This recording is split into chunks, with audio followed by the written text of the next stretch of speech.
Ustadz, jadi sombong itu sangat bahaya. Kemudian orang yang melakukan kesombongan itu rata-rata, saya cuma cerita orang muslim ya.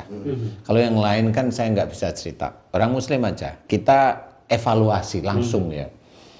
Biasanya orang sombong itu nggak sadar dia melakukan atau dia sadar melakukan. Setelah itu, walaupun dia sholat, orang yang melakukan kesombongan itu kayaknya belum pernah lo mohon ampun kepada Allah Ta'ala. Coba kalau kita ingat-ingat gitu maunya. Sombong itu banyak sekali. Unsurnya itu banyak sekali. Istilahnya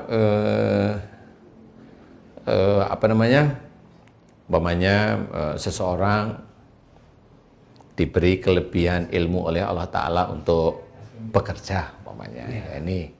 Dan di pekerjaan itu, di instansi itu dia menjadi ya tengah-tengahnya leader lah. Kemudian di setiap kali pekerjaan dia itu selalu berhasil. Dan dia berhasil bisa aja dia cerita sama temannya, itu yang bikin saya, dulu saya begini, ini yang bikin saya. Nah, pada saat cerita itu memang kelihatan normal. Dulu saya begini. Oke. Nah, di titik itulah sebenarnya orang tersebut itu sombong. Melakukan kesombongan. Kemudian banyak hal umpamanya kita kan diizinkan oleh Allah Ta'ala dakwah ya. Pada waktu kita dakwah di TV, adanya kalau ketemu itu nonton acara saya enggak nonton, kepinginnya itu dia dipuji dengan orang itu ada ujub, ada riya. Nah, di titik itu saya yakin orang-orang yang seperti kita itu lupa loh, mohon ampun, bahwa itu ada ujub, ada riya di situ.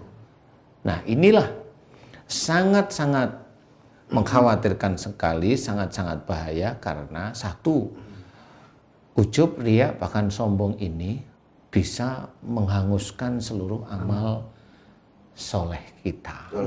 Ya. Nah, sudah seperti itu merupakan suatu dosa. Orangnya sendiri jarang sekali meminta ampunan atas ujub, riya, sombong. Dan itu jarang sekali itu dikupas. Padahal itu yang bisa menghabiskan semua amal soleh seseorang muslim. Kita diberi umpamanya kelebihan oleh Allah Ta'ala, hafal Quran lah. Kemudian di balik hafal Quran itu kita menampilkan beberapa kesombongan kita atau kecanggihan kita. Dan itu biasanya lupa, mohon ampun. Dan di situ habis. Kita pada waktu itu dakwah, sombong, habis. Selesai.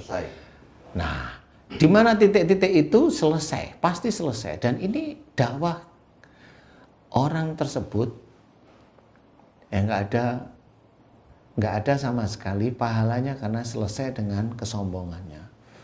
Kita bisa melakukan pekerjaan, kita bisa melakukan sesuatu hal yang menurut orang itu bagus, umpamanya melakukan sedekah. Nah, pada saat dia itu bilang di sedekah tersebut, dia bilang orang-orang itu kalau nggak saya tolong, dia nggak bisa. Itu kesombongan sebenarnya. Walaupun dia sebenarnya inginnya sedekahnya itu dilihat oleh saudaranya yang lain, terang-terangan maksudnya. Boleh, tetapi tidak dibalik kata-kata itu. Kata-kata itu hanya milik Allah. Yang menolong itu Allah. Kalau momennya kita mau sedekah, itu sebenarnya tangan Allah melalui kita memberikan, melalui harta kita. Jadi tidak boleh kita itu bahwa dia tanpa kita, dia tidak bisa apa-apa, itu tidak boleh. Seperti itu. Nah, kesombongan inilah yang jarang sekali dibahas. Karena sebenarnya ini bisa menghabiskan seluruh amal soleh kita. Apa saja? Coba. Kita punya keluarga. Anak kita diberi kepandaian oleh Allah Ta'ala. Kita sombong menceritakan anak kita yang pandai sejak SD, sejak SMP tidak pernah bayar, SMA tidak pernah bayar, masuk perguruan ya bayarnya dikit, dan dia kerja di instansi pemerintah yang hebat, dia kemudian hebat, dan itu disombongkan. Saya sering mengamati saudara-saudara kita yang seperti itu, jarang sekali mohon ampunan tentang ujub, riak, dan sombongnya itu dimohonkan ampunan kepada Allah Ta'ala.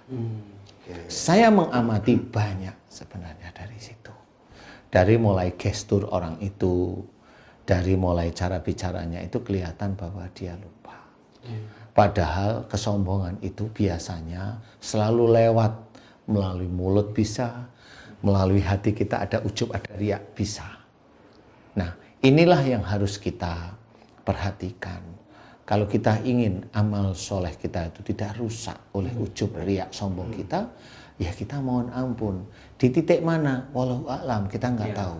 Kadang-kadang kita diberi nikmat aja, kita sombongkan. Nih, saya nih, baru aja saya sholat duha seminggu, tahajud seminggu, Allah sudah kabulkan. Loh, kan begitu nih. Kenapa? Wih, sama. Karena sebenarnya belum tentu Allah itu mengabulkan doanya dia, belum tentu dari sholatnya, belum tentu dari tahajudnya, belum tentu. Kalau nggak percaya, tanyain aja sama Allah. Nggak tahu kita. Padahal dia baru tahajud seminggu, padahal baru duha seminggu. Padahal orang-orang tertentu yang dia tahajud tiap malam, yang dia sendiri duha tiap hari bertahun-tahun, walaupun dia malu tidak memohon tapi implisit dimohonkan, belum tentu Allah juga mengabulkan. Kenapa? Nah, kan kenapa ini ada kenapanya nih? Bisa aja memang orang tersebut dites oleh Allah Ta'ala imannya. Dia mengeluh enggak? Pada saat dia sudah sholat 5 waktu, dia sudah sholat sunnahnya dikuatkan, dia dekat dengan baca Quran, dia mencoba untuk berkata baik, dia mencoba tetap ikhtiar, dia tetap memohon kepada Allah Ta'ala agar sebagian dari kekurangannya yang dia butuhkan itu diberikan pada Allah Ta'ala. Sebulan, 2 bulan, 1 tahun, 2 tahun belum dikabulkan, dia mohon terus menerus. 3 tahun, 5 tahun dia mohon terus. Dan dia tetap tenang, diserahkan, tawakal sama Allah Ta'ala.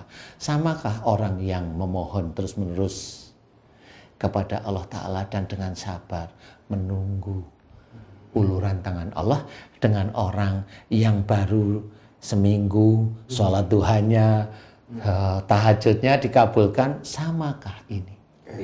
Nah, kan beda sudah ya. Berarti bisa aja ini yang tadi baru sholatnya seminggu istijrot. Istijrot itu tidak hanya dikenakan pada orang-orang yang non-muslim, enggak. Orang muslim pun sama, karena itu untuk menguji. Pada saat diberikan, mau apa dia? Nah, kan yang dibanggakan akhirnya hanya cuma sholatnya, di titik malah bukan sholatnya, di titik bahwa aku ini dikabulkan. Belum tentu dia di titik sholatnya, tapi dia di balik sholatnya. Dia hanya bersembunyi di balik sholat duha sama sholat tahajudnya. Dan ini bahaya, karena yang memberikan itu bukan sholatnya.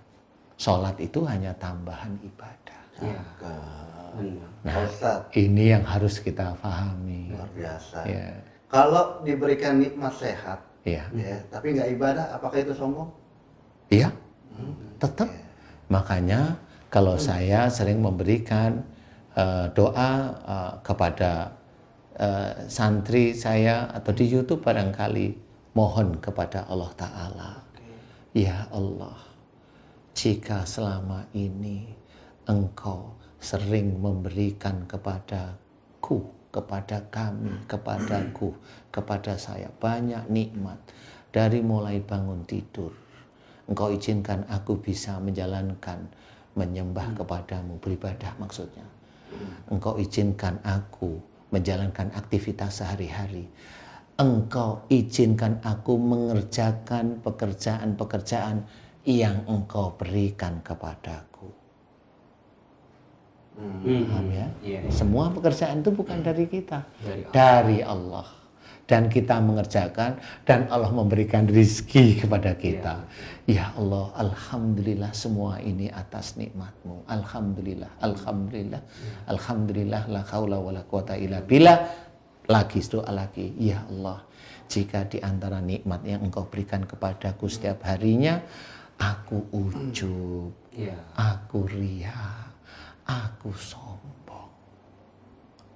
Ampuni dosa-dosa ujubku, dosa riaku. dosa sombongku ya Allah, atas semua nikmat yang kau berikan kepadaku. Astagfirullahaladzim. Nah, disinilah mencakup. Dan itu kita mohonkan setiap hari sebelum tidur. Atau setiap hari setelah kita sholat. Ayo kita mohonkan. Mohon ampun. Karena kita sombong di mana kita lupa. Dan di titik itu baru kita munculkan. Setiap saat, tiap doa, selesai kita sholat. Atau kita mau tidur, kita tutup dengan doa mohon ampun jika selama dari pagi bangun tidurnya kita ada kesombongan. Kita dakwah ada sombong, kita ada diberi nikmat ini kita sombong dengan istri kita sombong dengan anak kita sombong dengan taman kita. Ini kan nggak tahu. Telepon kita, alhamdulillah aku aja begitu. Nah, inilah kesombongan yang belum pernah. Ayo kita mulai sekarang. Kita mohon ampun. Karena apa? Kesombongan yang kita lakukan terdahulu itu masih ditunggu. Apakah kita itu mohon ampunan kepada Allah atau tidak? Ya makanya kan Ustaz Zaki, Ustaz Danu, kalau dilihat dari definisi sombong itu kan artinya batalul haq wa ghamtun nas. Menolak kebenaran, membenci manusia. Jadi konteks kebenaran itu dia merasa bahwa ini gara-gara aku gitu, gara-gara saya. Padahal kan tadi kata Saudara bukan gitu. Hebatnya kita, pintarnya kita, berlimpahnya kita ya semua karena Allah. Jadi konteks yang pertama menolak kebenaran itu karena kita merasa diri kita yang paling. Iya kan Ustaz? Boleh saya tambahi. Oke, orang pandai. Dia dari ini pintar, dari kecil pintar, hebat dan sebagainya. Satu, ya. Dia pandai kemudian jadi pejabat, dia pandai jadi pengusaha. Dia harus perlu diingat pandainya itu dari mana? Dari otaknya. Kemudian dia mengerjakan sesuatu dari tangan, mulut, telinga, melihat. Kalau saya mau tanya, emang yang bikin otak kamu siapa? Iya, benar. Yang bikin pandai itu karena sekolahmu? Enggak. Karena apa? Oke, jawab. Uang ayah dan ibuku. Boleh. Uang ayah ibumu dari mana? Orang itu, siapapun orang itu tidak akan bisa keluar dari jeratan Allah. Kalau saya bilang jeratan Allah. Kita bisa berjalan. Nggak ada nyawa aja nggak bisa jalan. Ya. Kita bisa mengerjakan sesuatu dengan detail. Nggak usah detail. Tangan kita kaku aja doang. Kita megang gelas aja udah susah. Iya, benar. Kita udah ngeluh ke sana kemari, ya. Ini bisa megang gelas dengan baik, minum, bisa wudhu dengan normal. Itu normal. Ya. Ini semuanya bagaimana? Sholat. Kalau kita lihat Allah itu tidak menginginkan ibadah kita, kok betul? Nggak butuh. Allah hanya butuh kita itu mau nggak disuruh takwa pada Allah Ta'ala. Hanya itu aja. Betul. Hanya ketakwaan. Bukan butuh ini itunya. Enggak. Nah, disinilah kita tahu siapa yang memberikan kelebihan, kesehatan, termasuk harta yang kita ikhtiarkan, kita cari. Itu tetap dari mana? Tetap itu dari Allah Ta'ala. Wong kita bisa ikhtiar itu dari Allah. Kita bisa ikhtiar aja. Itu izinnya dari Allah. Bisa jalan, bisa ini, bisa ngomong, bisa rapat, bisa ini. Ya, Ustadz, kita dakwah di TV itu dari mana? Dari pandainya kita hafal Quran. Emang yang bisa mengizinkan kita hafal dari siapa? Allah sudah. Nah, inilah. Jangan sampai kesombongan itu mengikat kita sehingga kita akan senantiasa lupa bahwa kita itu makhluknya Allah. Iya, betul. Sombong ada lagunya. Apaan? Gimana tuh? Itu kesombongan. Jeng. Bukan pakaianmu, tapi pakaian Tuhan yang berhak disembah oleh setiap insan. Kak Ilman, kiat dong buat kita menjadi orang yang jauh daripada sombong. Iya, jadi ini menarik tentang kesombongan ya, Ustadz, dan sekaligus juga muhasabah buat kita semua sebenarnya. Ada 4 yang bisa membuat orang sombong. 1, sombong karena hartanya. 2, sombong karena ilmunya. 3, sombong karena kedudukannya. Nah, ada yang keempat, ini yang paling kita khawatirkan, sombong karena ibadahnya. Saya kira sombong sama bininya. Jadi tadi masuk kategori harta. Oh, harta, siap. Nah, kalau saya ngerinya dengan yang keempat tadi, Ustaz. Sombong karena ibadah. Yes. Makanya saya sepakat dengan Ustaz Danu bahwa sebenarnya apa yang kita dapatkan hari ini bukan karena hebatnya ibadah kita. Bukan ya, Ustaz. Tapi memang karena Allah saja menakdirkan itu untuk kita.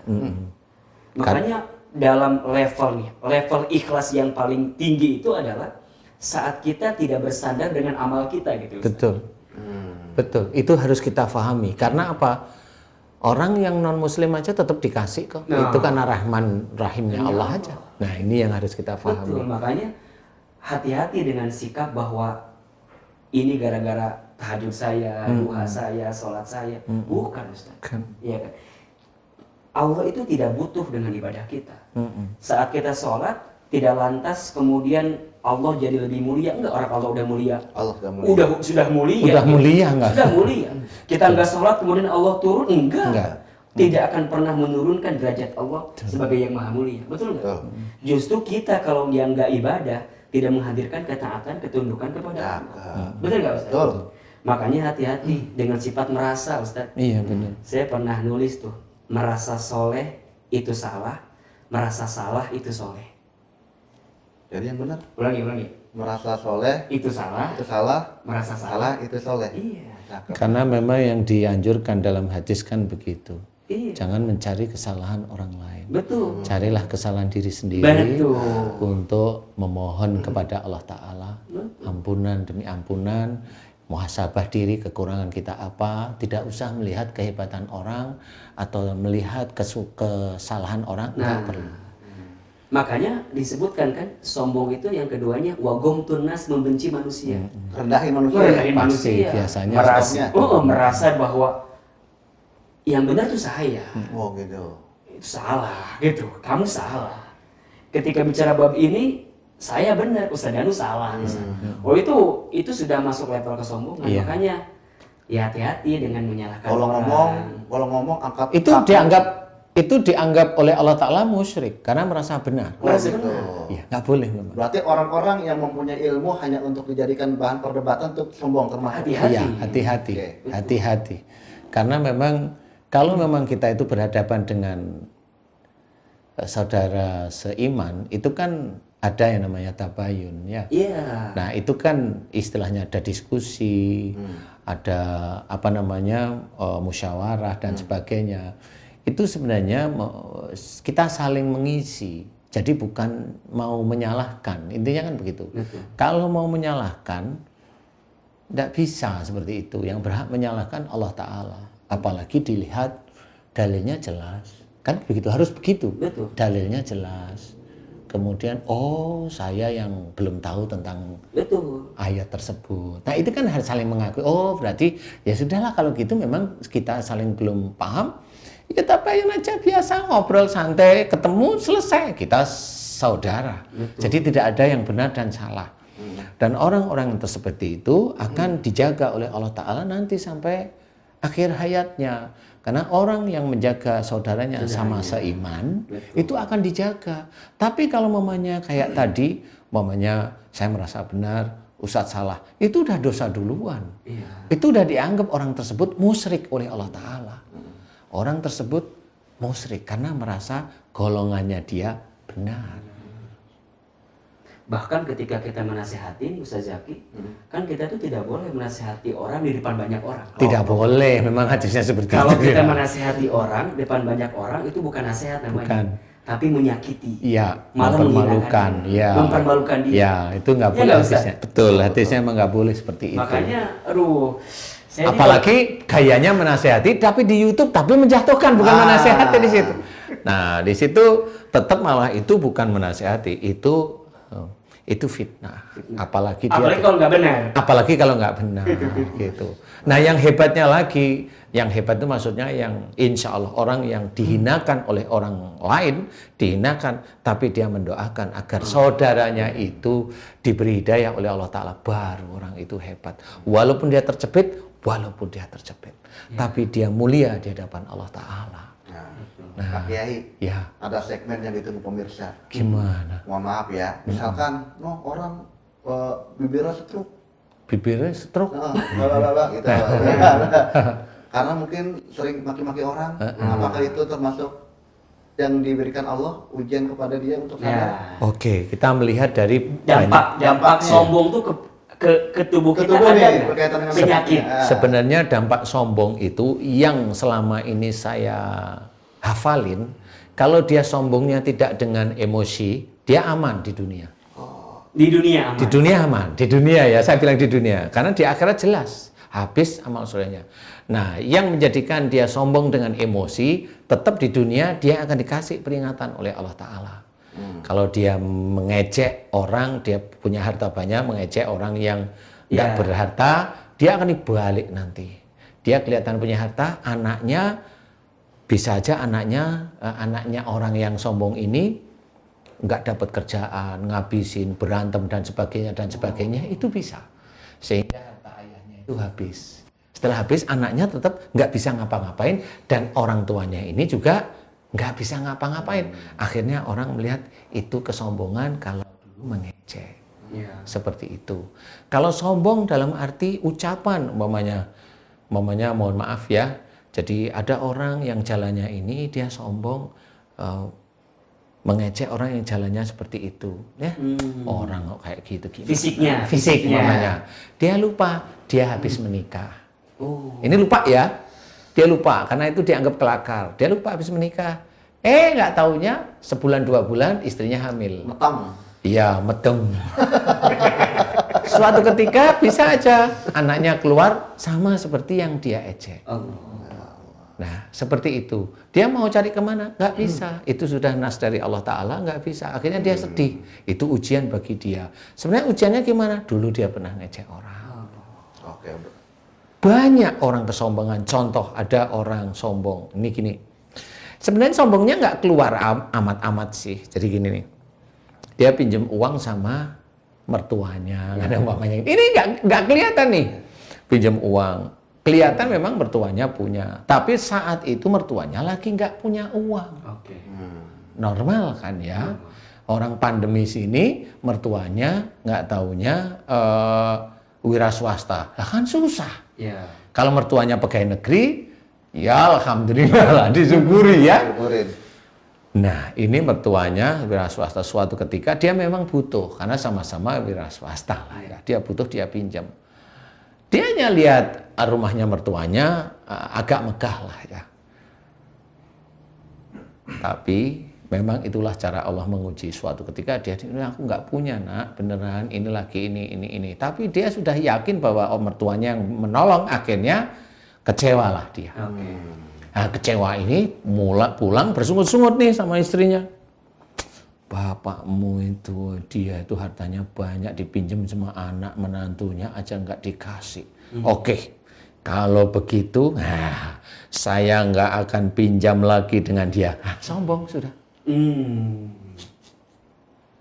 Aku nggak akan sombong. Aku akan niat, gigih, bekerja, ini, itu. Saya nggak akan pinjam beneran.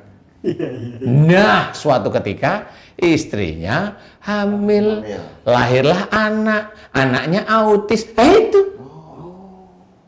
Jadi ada kesombongan yang tersirat di situ. Padahal kan nggak terlalu, Ustaz ya. Memang nggak terlalu, tetapi kan ada kemarahan dan ada kesombongan. Saya nggak akan pinjam.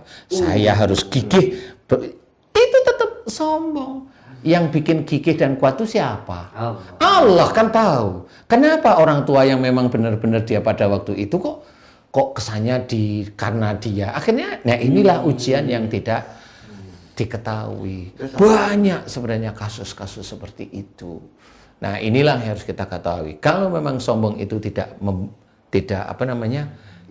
keluar dalam bentuk emosi, ini memang kelihatannya aman.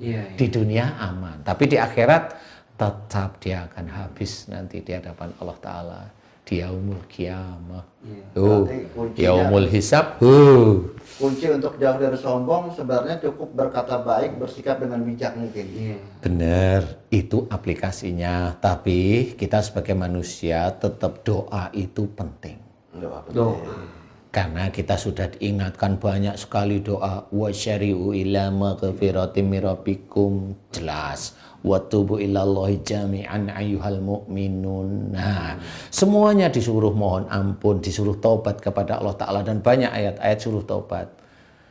Ayolah, kesombongan kita ini nomor satu. Saya yakin saudara-saudara saya yang mendengarkan dulunya memang jarang sekali mohon ampun tentang kesombongan, sangat jarang. Saya ingatkan, kalau kita ingin besok memang masuk surga, paling tidak kesalahan dosa kita tentang ujub, riak, dan sombong harus kita mohonkan mulai hari ini, sejak kita akhir balik hingga saat ini, terus sampai kapan Ustadz? Sampai Allah memanggil kita. Karena kita tidak tahu sombong kita di tempat mana, kita tidak tahu. Jadi haruslah mohon, ya Allah, jika Engkau senantiasa memberiku nikmat dari mulai akhir balik hingga saat ini, aku lupa bersyukur kepadamu, ampuni dosa-dosaku ya Allah. Amin, ampuni dosa-dosaku jika aku lupa bersyukur. Dan jika dari nikmat tersebut sejak akhir balik hingga saat ini aku ujub, riak, bahkan sombong, ya Allah, ampuni dosa-dosa ujub, riak, dan sombongku, astagfirullahaladzim. Terus beberapa kali, setiap kali sholat kita seperti itu. Mudah-mudahan disitulah mulai menghapuskan dosa-dosa kesombongan, ujub, riak kita, insya Allah ya. Karena tetap kita harus mohon ampun. Nah, baru nanti setiap saat diingat-ingat. Kalau kita mau ngomong, karena doa kita mau ngomong tentang sesuatu yang kita mampu, akhirnya cuma astagfirullahaladzim. Jadi ingat terusan, kan begitu ya.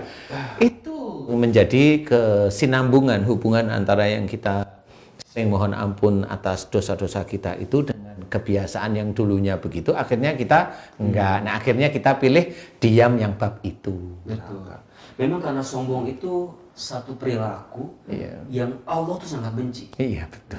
Innallaha la yuhibbu mukhtalan fakhur, kan? Iya, betul. Allah itu sangat tidak mencintai orang yang berjalan dengan sombong, dengan membanggakan dirinya.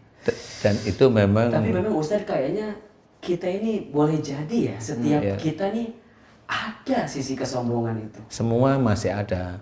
Kita itu ada, saya pun ada. Makanya kalau saya mengajarkan pada teman-teman itu, pada santri-santri saya, tetap setiap saat kita mohon ampun atas ujub, riak, dan sombong atas nikmat yang diberikan kepada Allah, dari Allah kepada kita, itu tetap. Karena itu mengingatkan kita setiap hari, sehingga nanti kalau kita mau ngomong pun ingat, ini omongan ini berhubungan dengan kesombongan saya, jadi langsung astagfirullahaladzim, seperti itu. Atau suatu ketika mau bilang kesombongan, ada yang nyeletuk, motong, bener saya dipotong, saya ditolong oleh Allah Ta'ala, astagfirullahaladzim, berarti saya nggak perlu. Banyak hal petunjuk Allah Ta'ala seperti itu, cuma kadang-kadang kita tidak tahu seperti itu. Jadi ayo, karena kita pun walaupun kita itu dakwah, sombong itu masih ada di hati kita dan otak kita. Harus kita tanamkan bahwa kita harus berani mohon ampun kepada Allah Ta'ala. Karena apa? Otak kita ini kan pinjaman Allah, yang nanti mau kita pertanggungjawabkan di akhirat nanti. Itu harus kita ingat, sehingga pada waktu kita berpikir mau berkata ini, berhentilah. Gitu. Itu harus, dan itu harus kita lakukan sehari-hari, karena kalau nggak bisa, tetap aja kita ngomong, sehingga itu menjadi ujub, riak kita setiap saat. Astagfirullahaladzim, na'udzubillah, seperti itu. Jadi sama kayak orang mencari rezeki. Kalau rezeki itu ikhtiar dan doa. Mungkin sombong juga bisa kita hindari dengan ikhtiar dan doa, dengan perilaku yang baik dan doa. Dan ternyata doa ini kan maknanya luar biasa. Yang pertama, pengakuan seorang hamba, kalau dia hamba dan Allah Tuhan kita. Dan kedua, dia ngakui bahwa kita lemah, Allah yang maha kuat. Betul. Dan yang ketiga, mungkin yang paling penting, kita ini hamba-hamba Allah yang bodoh. Karena selebihnya Allah yang tahu. Benar. Makanya jauhi sikap sombong. Jauhi. Benar. Jauhi. Karena kalau saya tambahin tadi Ustadz, memang kita kan dalam mendapatkan rezeki kan harus ikhtiar. Nah, sekarang kita harus paham, ikhtiar kita itu termasuk kesombongan kita karena kita bisa kerja, atau ikhtiar kita itu mengikuti Allah karena Allah menyuruh kita untuk berikhtiar. Yes. Kan begitu? Betul. Karena beda dua ini. Nah, kalau saya atau kita semuanya belajar, ikhtiar ini adalah perintah Allah. Perintah Allah. Jadi kalau wajib. Jadi kalau hukumnya kita sudah. nggak berikhtiar, dosanya karena kita tidak menghadirkan kewajiban kepada Allah. Ya, itulah yang namanya kita menjalankan perintah Allah dari sisi Qur'annya. Ya. Jadi ikhtiar kita itu perintah Allah. Persoalan nanti Allah itu memberikan kepada kita hasilnya. Bukan karena ikhtiar kita. Karena itu Rahman Rahimnya Allah sebenarnya. Besar kecilnya Allah yang tahu. Kalau kita dikasih besar, padahal kita belum amanah, ujian itu dari Allah Ta'ala. Ya. Kan harus seperti itu. Betul. Kalau kita itu umpamanya merasa kita itu mampu, kemudian dikasih kecil, ujian juga dari Allah Ta'ala. Walaupun hasil itu dari ikhtiar kita. Kan seperti itu. Akhirnya semuanya kita ikhtiar, bisa ikhtiar, disyukuri. Kita mendapatkan hasil seberapa? Disyukuri. Seperti itu. Nggak ada beban. Nggak ada beban semuanya. Yang harus kita ketahui adalah pada saat kita itu mendapatkan rezeki kurang, istri kita protes. Ya itu sebenarnya. Iya betul ya. Yang repot kalau istrinya pengeretan. Nah, gimana itu Ustaz? Bang, itu tetangga udah beli baju gamis ala Syahrini. Dia juga besok mau beli gamis ala Sahrono. Pengeretan ya namanya. Eret-eret dompet maksudnya. Tapi memang betul, makanya kita harus tahu bahwa apa yang kita kerjakan itu karena Allah itu yang bagaimana. Betul. Yang dikatakan oleh ayah-ayah kita, guru-guru kita gitu, ayah-ayah kita itu bekerja itu ibadah. Yang mana bekerja ibadah? Nah, bekerja ibadah itu yang kerjanya kita itu karena Allah. Diawali dengan bismillah. Nah, itu baru ibadah. Betul. Nah, kalau kita itu asal kerja, ya enggak, sama aja. Jangan juga nanti kita selingkuh pakai bismillah, itu selingkuhnya ibadah, ya enggak bisa. Kan gitu ya? Benar. Makanya nih Ustaz Zaki, satu quote nih, terakhir nih, satu quote. Iya, boleh Ustaz. Bekerjalah atau hiduplah selalu melibatkan Allah. Betul. Kalau sukses nggak akan bikin kita sombong. Kalau Insya kita Allah. gagal nggak akan bikin kita kecewa putus asa. Betul. Betul nggak Ustaz? Karena itu ujian. Namanya gagal itu ujian. Ada teman saya gagal itu bertahun-tahun. Itu gagal, tapi saya acungin jempol. Itu teman saya gagal beneran Ustaz. Dia gagal bertahun-tahun. Tapi dia itu istiqomah untuk mencapai imannya kuat itu. Dia mencoba untuk tidak pergi ke orang pintar, ke ini. Dan hasilnya memang betul. Dari kegagalan-kegagalan yang sebenarnya itu ujian dari Allah Ta'ala, akhirnya diberi dia oleh Allah Ta'ala. Dari sekian tahun dia lamanya menunggu. Nah, yang susah adalah gagal mendidik istri menjadi solehah. Lah, itu gagal beneran itu nanti. Itu udah bukan gagal lagi. Apa tapi itu? gagal ginjal. Karena itu dipertanyakan nanti di akhirat loh. Iya. Jadi umpamanya itu, ini ada teman ini, Haji Jainuddin nih. Dia mendidik istrinya susah. Ini istri kalau saya tuh mau nempelin pantat saya untuk istirahat, kok ada aja yang nyuruh. Ada aja, entah itu ambil jemuran kek, suruh betulin tempat tidur kek, suruh beli apa kek, suruh. Nah, ini harusnya itu memang dia harus mendakwai istrinya yang begitu. Ya mudah-mudahan istrinya mau mendengar lah. Kalau saya mah gampang. Mana? Satu tambah aja. Cukup Tambah. Iya, istrinya umur 46 ya ditungker 23. Tapi jangan dibuang ya. Tapi ini bercanda loh ya, ini bercanda loh, ini bukan serius. Ini tadi bercanda. Intinya Intinya tetap harus menasihatin istrinya agar tetap hormat pada suaminya kalau mau mendengarkan. Makanya Jai, kalau istri nggak boleh ditukar, Tapi tambahin aja. Oke, pemirsa Siraman Kolbu di mana saja Anda berada. Siraman Kolbu. ini udah kayak di TV aja. Kode keras. Oke. Hah? Ya emang nggak ngarep ya. Tapi dipikirin dah. Oke pemirsa, Anda Ustadz di mana saja Anda berada, alhamdulillah kita sudah membahas masalah kesombongan yang bisa merontokkan amal ibadah kita. Alhamdulillah apa yang disampaikan dengan dua narasumber kita yang sangat luar biasa, Pak Ustadz Danu dan Ustadz Hilman Fauzi, apa yang disampaikan oleh mereka berdua insya Allah bisa membawa kita agar kita bisa menjauhi daripada yang namanya sifat sombong. Gantungkan apa yang terjadi dalam diri kita hanya kepada Allah Subhanahu wa Ta'ala. Mungkin begitu ya? Betul. Ajib nggak tuh? Ajib. Harus kalau itu. Harus ya. Iya. Kalau gitu, ada yang lupa. Apaan? Like and subscribe-nya di Ustadz Danu Official Channel. Mudah-mudahan. Official. Official. Official ya. Orang Sunda kan official ya. Official ya. Official. Like, comment, Komen, and subscribe. subscribe. Share juga. Maksud saya begitu. Mudah-mudahan jempolnya bisa menjadi amal jariah untuk Anda. Ya. Betul ya? Kalau gitu kita tarik kopling dulu, rem tangan. Oke. Diglek, kita pantun. Pantun. Ipin-ipin main di sawah. Cakep. Kolanya botak itu 2 kali.